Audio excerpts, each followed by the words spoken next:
ભાવનગર જિલ્લાના મહુવામાં સફેદ ડુંગળીની મબલખ આવક થઈ યાર્ડમાં મહુવા માર્કેટ યાર્ડમાં પાછલા 3 દિવસમાં 3 લાખ ગુણીથી વધુ સફેદ ડુંગળીની આવક થઈ। સારા ઉત્પાદનના પરિણામે આગામી દિવસોમાં ડુંગળીની આવકમાં હજુ વધારો થશે। સફેદ ડુંગળીના પ્રતિમણ 200 થી 325 રૂપિયા સુધીના ભાવ મળી રહ્યા છે।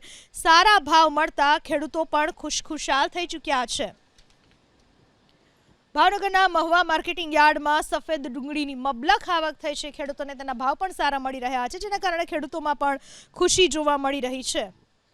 ભાવનગર જિલ્લાના મહુવામાં સફેદ ડુંગળીની મબલખ આવક થઈ યાર્ડમાં મહુવા માર્કેટ યાર્ડમાં પાછલા 3 દિવસમાં 3 લાખ ગુણીથી વધુ સફેદ ડુંગળીની આવક થઈ। સારા ઉત્પાદનના પરિણામે આગામી દિવસોમાં ડુંગળીની આવકમાં હજુ વધારો થશે। સફેદ ડુંગળીના પ્રતિમણ 200 થી 325 રૂપિયા સુધીના ભાવ મળી રહ્યા છે। સારા ભાવ મળતા ખેડૂતો પણ ખુશખુશાલ થઈ ચૂક્યા છે। ભાવનગરના મહુવા માર્કેટિંગ યાર્ડમાં સફેદ ડુંગળીની મબલખ આવક થઈ છે। ખેડૂતોને તેના ભાવ પણ સારા મળી રહ્યા છે, જેના કારણે ખેડૂતોમાં પણ ખુશી જોવા મળી રહી છે।